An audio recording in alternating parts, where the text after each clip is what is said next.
말씀 이사야서 65장 17절에서 25절입니다. 17절입니다. 보라, 내가 새 하늘과 새 땅을 창조하리니 이전 것은 기억되거나 마음에 생각나지 아니할 것이라. 너희는 내가 창조하는 것으로 말미암아 영원히 기뻐하며 즐거워할지니라. 보라, 내가 예루살렘을 즐거운 성으로 창조하며 그 백성을 기쁨으로 삼고 내가 예루살렘을 즐거워하며 백성을 기뻐하리니 우는 소리와 부르짖는 소리가 그 가운데서 다시는 들리지 아니할 것이며 거기는 날수가 많지 못하여 죽는 어린이와 소환이 차지 못한 노인이 다시는 없을 것이라. 곧 백세에 죽은 자를 젊은이라 하겠고 백세가 못되어 죽는 자는 저주받는 자이르라. 그들이 가옥을 건축하고 그 안에 살겠고 포도나무를 심고 열매를 먹을 것이며 그들이 건축할 때 타인이 살지 아니할 것이며 그들이 심은 것을 타인이 먹지 아니하리니 이는 내 백성의 소환이 나무의 소환과 같겠고 내가 택한 자가 그 손으로 일한 것을 길이 누릴 것이며 그들의 수고가 헛되지 않겠고 그들이 생산한 것이 재난을 당하지 아니하리니 그들은 여호와의 복된 자의 자손이요 그들의 자손 노선도 그들과 같을 것임이라. 그들이 부르기 전에 내가 응답하겠고 그들의 말을 마치기 전에 내가 들을 것이며 이리와 어린 양이 함께 먹을 것이며 사자가 소처럼 즙을 먹을 것이며 뱀은 흙을 양식으로 삼을 것이니 나의 성산에서도 해함이 없겠고 상함도 없으리라. 여호와의 말씀이라. 아멘. 요한복음 14장 25절에서 31절입니다. 25절입니다.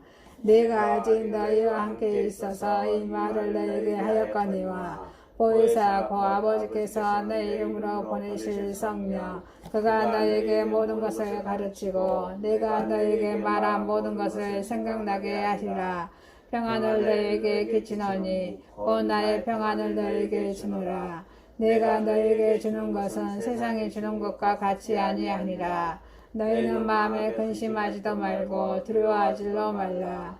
내가 갔다가 너희에게로 온다 하는 말을 너희가 들었나니 나를 사양하였더라면 내가 아버지께로 감을 기뻐하였으리라. 아버지는 나보다 크시니라. 이제 일어나기 전에 너희에게 말한 것은 일이 일어날 때 너희를 믿게 하려 함이라. 이후에는 내가 너희와 말을 많이 하지 아니하리니 이 세상에 임금이 오겠습니다. 그러나 그는 내게 관계할 것이 없으니 오직 내가 아버지를 사랑하는 것과 아버지께서 명하신 대로 행하는 것을 세상에 알게 하려 함이로라. 일어나라 여기를 떠나자 하시니라. 아멘. 사도행전 1장에서 13절입니다. 사도행전 2장 1절에서 13절입니다. 1절입니다. 오순절날에 이미 이름에 그들이 다같이 한 곳에 모였더니 호련히 하늘로부터 급하고 강한 바람 같은 소리가 있어 그들이 앉은 온 집에 가득하며 마치 불의 혀처럼 갈라지는 것들이 그들에게 보여 각 사람이 하나씩 임하여 있더니 그들이 다 성령의 충만함을 받고 성령이 말하게 하심을 따라 다른 언어들로 말하기를 시작하니라.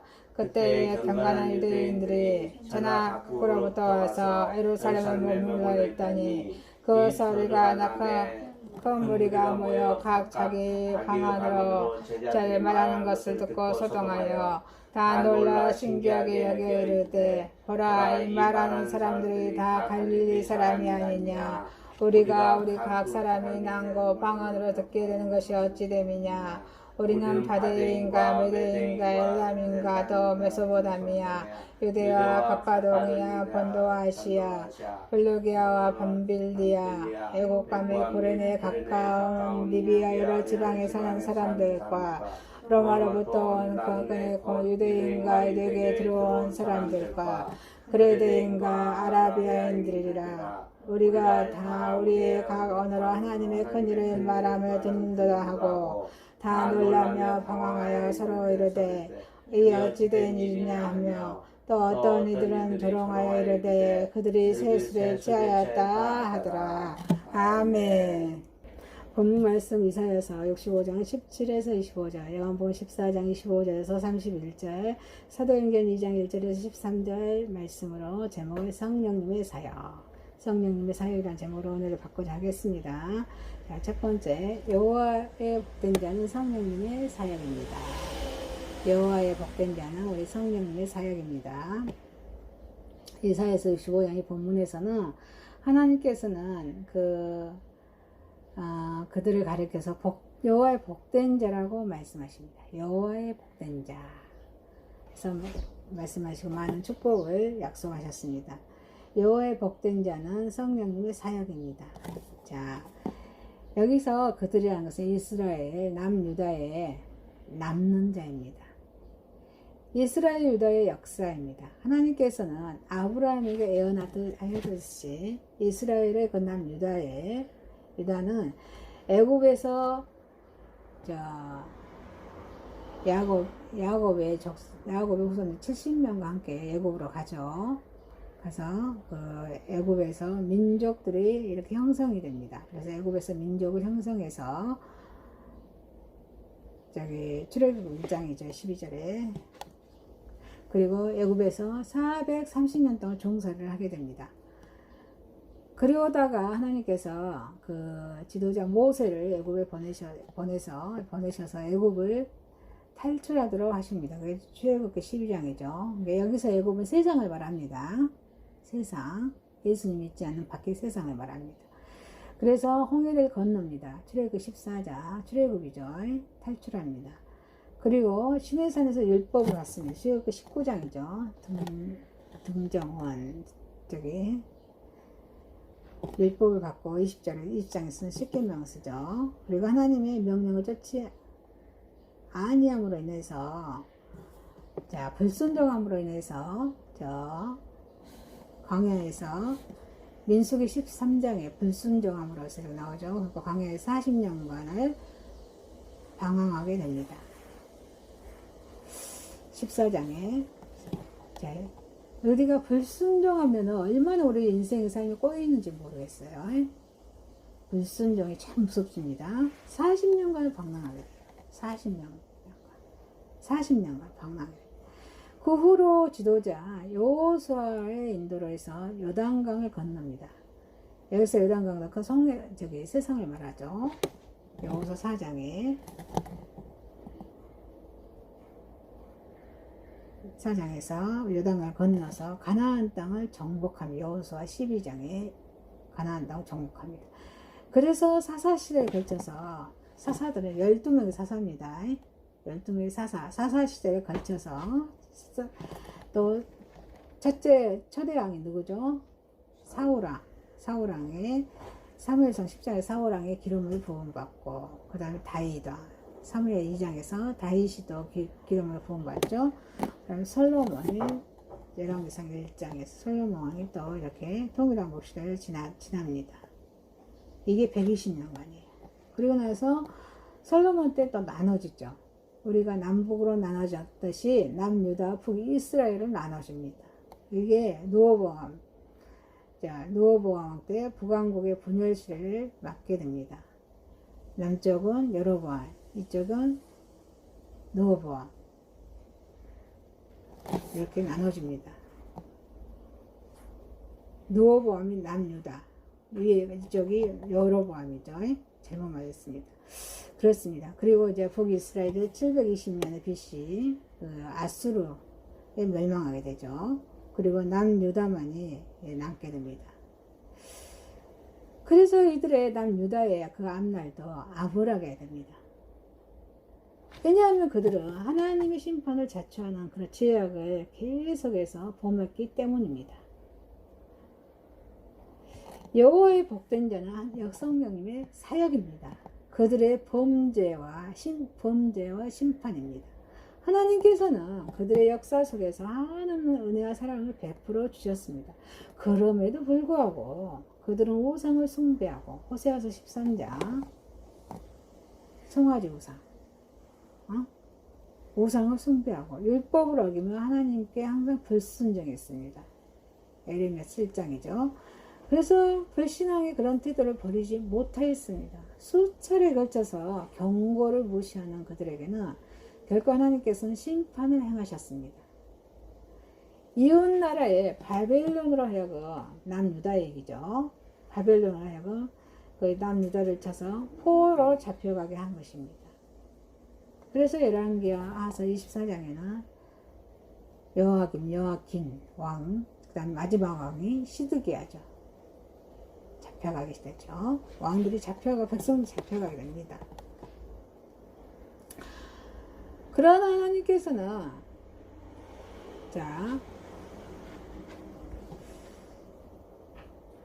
그들을 유다 백성을 버리셔요? 버리지 않으셨습니다. 바벨론에 잡혀간 유다 백성은 70년간의 그런 포로 생활을 마칩니다. 그리고 마치고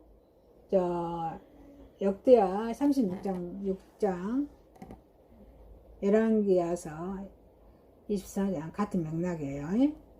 포로 생활 마치고 적은 수이지만 저기 다시 남유다의 이스라엘로 남유다의 본국으로 돌아오게 됩니다. 귀환하게 되죠. 이게 에스라 1장이에요.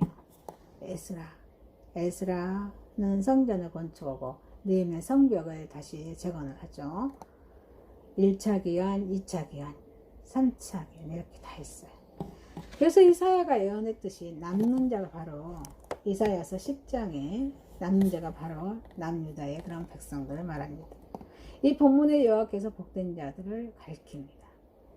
복된 자는 바로 남아있는 자예요. 여호와의 복된 자는 성령님 사역입니다. 남는 자는 상속자입니다. 상속자입니다.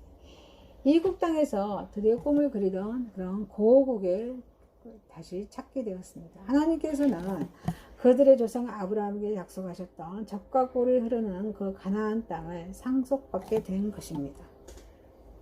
그러나 바벨론의 풍습에 젖어 그 땅의 족속들과 혼이 나고 그곳에 남아 하나님을 잃어버린 또 다른 부류의 유다인들은 상속자의 그런 특권을 부여받지 못합니다. 우리는 유다의 바벨론의 생활을 우리 신자의 그 이 생활 삶에 비유할 수 있습니다. 성도는 이 땅에서 신앙생활을 영위하면서 그런 사방팔방에서 다가오는 갖가지 그런 율속들을 필히 물리쳐야 할 줄 믿습니다. 남유다의 남은 자가 그들의 번향을 상속받는 것처럼 우리가 하늘나라의 번향을, 천국을 상속받아야 할 줄 믿습니다. 여호와의 복된 자는 성령님의 사역입니다. 그들에게는 축복의 약속이 임했습니다. 보호의 약속이 있습니다. 22절에 그들이 건축한 데 타인이 거하지 아니할 것이며, 포로 이전에 유다 백성들 각자가 소유하고 있던 집에는 그들이 바벨론에 끌려감으로 인해서 타인이 거하게 되었지만 이제는 어때요? 그럴 염려가 없습니다. 왜냐하면 전능하신 우리 하나님께서 그들을 보호해 주시기 때문입니다. 하나님께서는 그들의 이전의 죄악을 기억하지 아니하십니다. 그 다시금 은혜와 사랑을 부어주십니다. 그래서 우리 성도는 누구나 하나님의 보호 아래 있습니다. 하나님은 우리의 아버지가 되십니다. 우리는 그의 사랑받는 자녀이기 때문입니다. 그래서 우리 앞에 놓여진 길이 거친 광야나 엄침한 그런 골짜기일지라도 우리는 두려워할 이유가 없습니다. 여호와의 복된 자는 성령님의 사역입니다. 헛된 수고가 없습니다. 23절에 그들의 수고가 헛되지 않겠고, 유다의 백성들이 죄악을 행하던 시절에는 하나님의 재앙으로 인해서 그들이 가꾼 곡식들을 팥종이, 이거 메뚜기 일종이에요. 다 팥종이, 메뚜기, 늦도 마찬가지고요. 그리고 황충이가 다 해쳤다고 요엘서 1장 4절에 말씀하고 계십니다. 그러나 이제는 그러한 재난이 없을 것입니다. 왜냐하면 모든 만물을 주관하신 우리 하나님께서 그들의 수고를 지켜줄 것이기 때문입니다. 그래야 해서 모든 수고가 아름다운 열매로 맺혀지게 될 것입니다. 진정 그들의 삶은 기쁨과 행복이 약속되었습니다. 성도에게는 이 세상에서 하나님의 영광을 위하여 수고한 만큼 그에 상응한 상급이 약속되어 있습니다. 이게 마태복음 25장에 말씀하고 있습니다. 따라서 우리에게는 각자에게 부여된 사명을 위한 굳센 믿음의 전진이 필요합니다. 그래야 해서 생의 마지막을 앞에 두고 외쳤던 우리 사도 바울의 확신에 찬 고백이 우리의 저와 여러분의 고백이 되어야 될 줄 믿습니다. 사랑하는 성도 여러분, 여호와의 복된 자는 성령님의 사역입니다. 여호와의 복된 자, 하늘나라의 본향을 상속받는 자로서 살아가는 저 여러분 되시기를 소망합니다. 아멘. 두 번째입니다. 성령님의 사역입니다. 이 본문에서도 예수님의 고별사의 주제는 예수님의 제자, 12제자들이 불안을 없애주고 확고한 믿음을 갖고 하는 데 있었습니다. 그러기 위해서 예수님께서는 아버지와 아들 그리고 제자들을 하나라는 것을 강조하십니다. 그 생명의 유대를 이어가게 하는 것이 성령이시라는 것과 예수님이 이제 떠나시고 후에는 성령님께서 오셔서 다시 하실 일에 대해서 이 고별 마지막 설교에 말씀하고 계십니다. 성령님은 아버지께서 아들의 이름으로 보내실 것이며 또 성령님 오시면 진리에 대해서 가르치신다. 또 진리에 대해서 가르치시고 또 예수님의 하신 모든 말씀 모든 것을 기억나게 하실 것이라고 말씀하십니다. 아멘이십니까? 여러분 기억나게 하십니다. 성령님의 사역입니다. 자, 예수님이 오신과 그 자격입니다. 성령님이 오십니다. 26절에 보혜사 곧 아버지께서 내 이름으로 보내실 성령, 예수님의 이름으로 보낸다 이 말이죠. 하나님께서 여기서 아버지께서 하나님께서 내 이름 예수님의 이름으로 보내실 성령. 자, 구원으로 인도하신 우리 성령님은 구원을 완성하신 예수 그리스도 요청에 의해서 16절에 예수님의 요청에 의해서 그리스도를 증거하기 위해서 요한복음 15장에 예수님을 증거하기 위해서 그리스도 이름으로 20절에 이 세상에 오신다고 말씀하십니다. 그래서 그리스도 요청에 의하여 오신다는 것은 그리스도의 사역이 이제는 누구의 사역으로 바뀌어요? 성령님의 사역으로 임된다는 뜻입니다. 그리스도를 증거하기 위해서 오신다는 것은 그리스도를 나타내기 위해서 오신다고 요한복음 16장 보혜사 성령이죠. 16장 14절에 말씀하십니다. 그리스도 이름으로 오신다는 것은 그리스도의 사역을 계승해 가기 때문입니다. 그래서 이 성령의 강림은 예수님께서 부활하신 후 50일 만에 오셨습니다. 승천하신 날로부터는 열흘 만에 오셨습니다.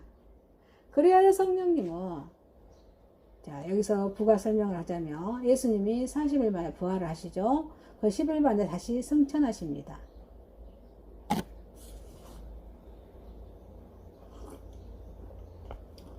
40일에 승천하신 날 10일 만에 오셨으니까 50일 하는 거죠.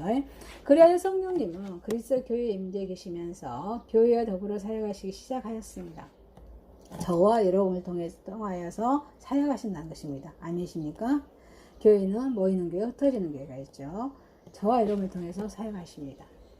성령님의 사역입니다. 성령님 자격입니다. 성령은 그리스도 이름으로 오셨기 때문에 그리스도의 대리자입니다. 대표자입니다.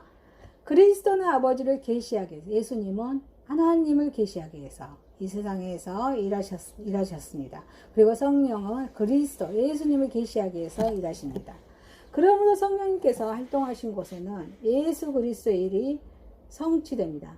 예수님의 하신 일이 완성된다 이 말씀입니다. 구원을 완성하신 예수 그리스도는 예수님의 십자가의 죽음과 부활을 통하여 구속의 원리를 정해 놓으셨습니다. 이 구속의 원리를, 제 문제의 원리를 개인에게 적용시키는 일을 누가 하셔요? 우리 성령님께서 하시는 것입니다. 다시 말하면 우리 그리스도는 구속의 그 원리를 완성하셨고, 이게 구원을 완성하신 분은 예수님이시고, 늘 말씀드리죠. 구원을 계획하신 분은 하나님이시고, 구원을 완성하신 분은 예수님, 구원을 인도하신 분은 성령님이시다 이 말씀이죠. 구속 원리를 성취하셨고, 성령님은 그 구속의 적용을 일하고 계신다는 것입니다.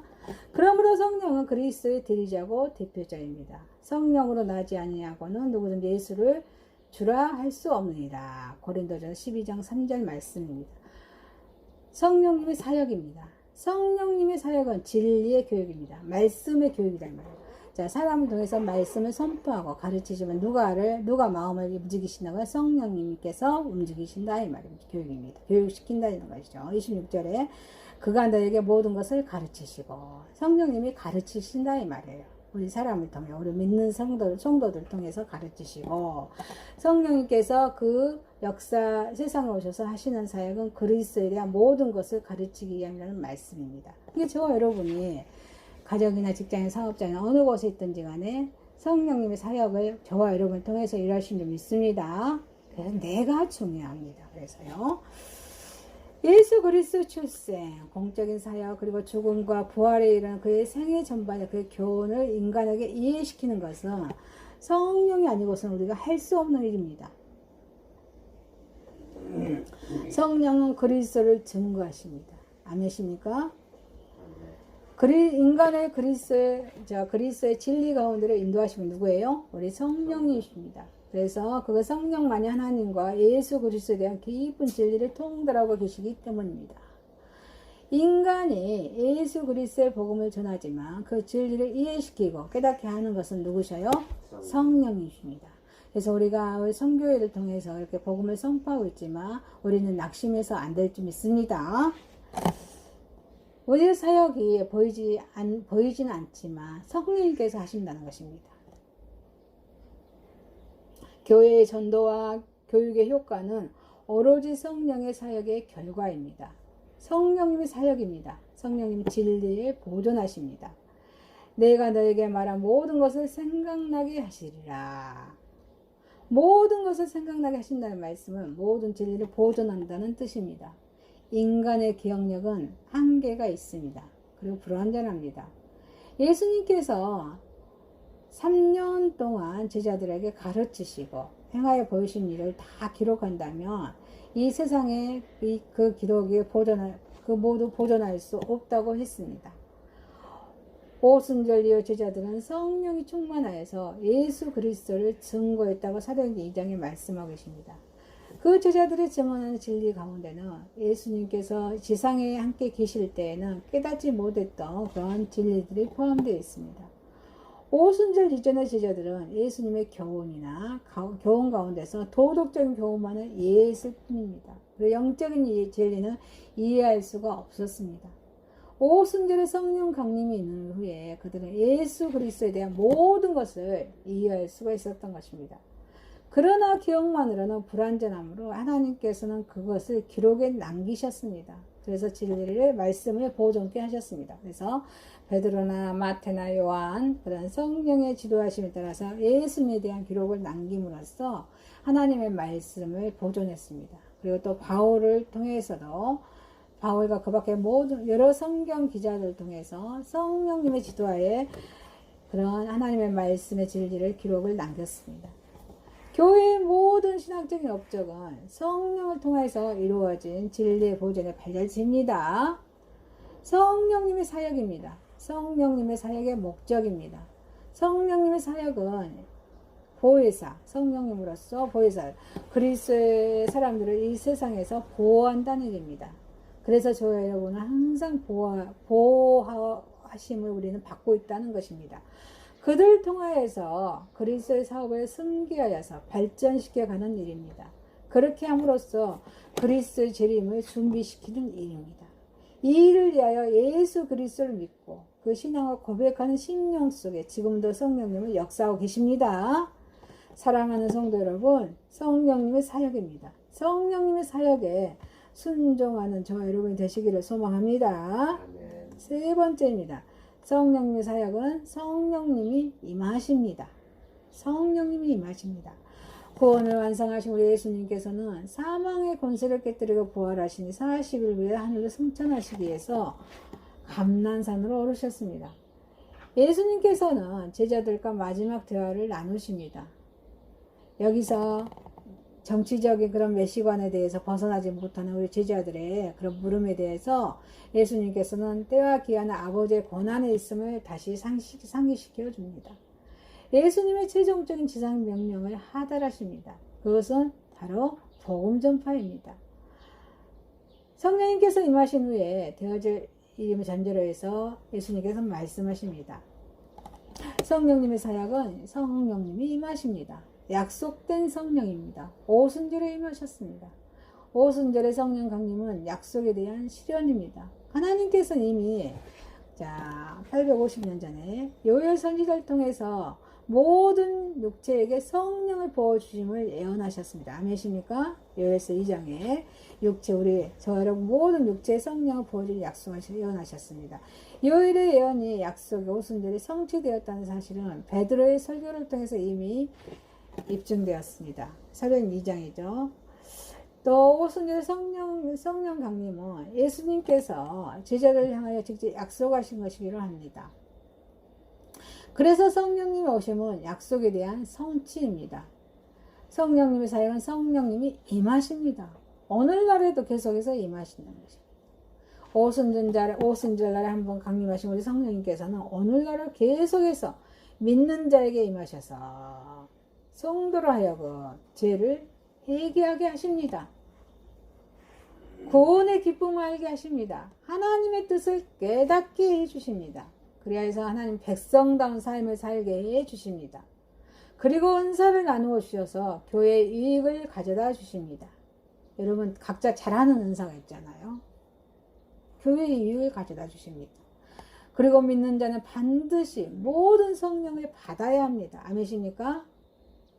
그러기 위해서는 초대 예루살렘 교회의 성도와 같이 마음을 모으고 전혀 기도에 힘써야 될지 믿습니다. 성령님의 사역은 성령님이 임하십니다. 성령이 임하시면 권능을 받습니다.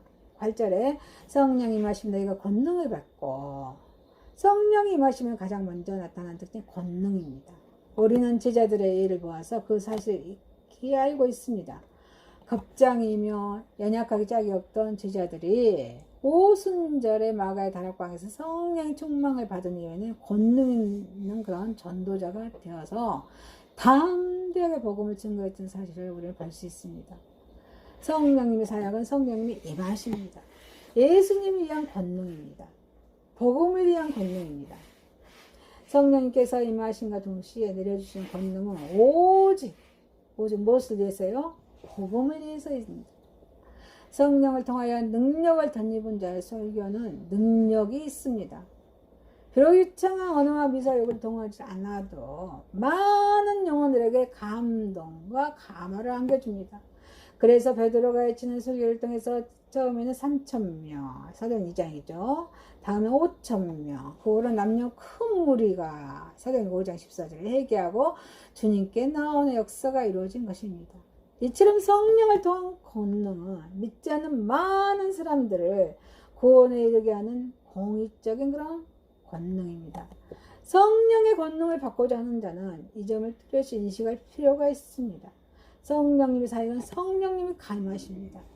하나님의 영광을 위한 권능입니다. 성령을 통한 권능은 구원받지 못한 자들에게 유익을 줄 뿐만 아니라 하나님께 또한 유익이 가게 됩니다. 불의한 자들이 회개하고 돌아서서 하나님 나라로 편입된 것 자체가 하나님에게 유익이 됩니다. 그래서 이 땅에서 하나님 나라가 확장되는 것을 의미합니다. 그만큼 하나님의 통치 영역이 확대됐다는 것을 의미하는 것입니다. 그래서 우리가 성령님의 권능을 오직 복음에만 사용하는 것입니다. 하나님과 세상을 유익되게 하는 유익되게 하는 것이 바로 복음에 사용된다는 것입니다. 자, 우리 민수기서 보면은 22장에 발람 선지자 있죠. 발람 선지자가 복음을 전하러 가지 않으려고 하는데 나귀를 통해서 깨닫게 해줘. 나귀를 통해서 하나님의 음성을 전해라. 그래서 발락 왕에 가서 전해라 라고 하죠. 그리고 사마리아의 시몬도 이렇게 돈 벌기 위해서 하나님의 복음을 이용하려고 하죠. 그래서 발람 선지자나 사마리아 시몬과 같이 돈과 그런 권능을 바꾸어서 어리석은 범해서는 안 된다는 것입니다. 자, 성령님의 사역은 성령님이 임하십니다. 증인이 됩니다. 발전 내 증인이 되리라 하십니다. 성령님께서 임하신 목적은 모든 사람으로 그리스도의 증인이 되게 하는 일입니다. 예수님의 향기를 날리는 것입니다. 주님의 마지막에 부탁의 말씀이십니다. 하나님의 자녀된 우리 모두의 대과제가 증인이 되어야 할 줄 믿습니다. 성령님의 사역은 성령님이 임하십니다. 죽기까지 전해야 한다는 것입니다. 증인이란 말 속에는 순교의 의미가 포함되어 있습니다. 이 순교가 각오되지 않는 증인은 바른 증언을 할 수가 없습니다. 그래서 초대교회의 훌륭한 증거자인 누구에 있었어요? 순교자 스데반 집사님 비롯해서 야고보, 베드로, 또 바울 수많은 전도자들은 순교로서 그들의 증언을 마쳤습니다. 성령님의 사역은 성령님이 임하십니다. 땅 끝까지 전해야 합니다. 우리 땅 끝은 바로 우리 직장입니다. 우리 가정입니다. 이웃들입니다. 가족들입니다. 친구들입니다. 사마리아와 땅 끝까지 이르러 8절에 이 복음 증거의 활동이 내 지방, 내 민족에만 구간돼서는 아니 됩니다. 이 나라의 산천리, 방방곡곡, 또 5대양 6대줄 넘어서 복음 전파의 대상을 삼아야 될 줄 믿습니다. 그래서 인종의 담, 우리 선교에서는 인종의 담을 보내서 문화의 벽도 넘어서 언어의 담을 허물고 그리스도 안에서 세계를 하나로 묶어야 합니다. 이 엄청난 담들을 허물어 능력이 인간들에게는 원천적으로는 없습니다. 그래서 우리 예수님께서 우리에게 성령을 부어 주신 것입니다. 사랑하는 성도 여러분, 성령님의 사역은 성령이 임하십니다. 성령을 받은 자로서 증인의 삶을 살아가는 저와 여러분이 되시기를 소망합니다. 마칩니다. 여호와의 복된 자는 성령님의 사역입니다. 성령님의 사역입니다. 성령님의 사역은 성령님이 임하십니다. 기도합니다. 사랑의 하나님 아버지, 성령 받은 자로서 증인의 삶을 살아가게 하옵소서. 예수님의 이름으로 기도드리옵나이다. 아멘.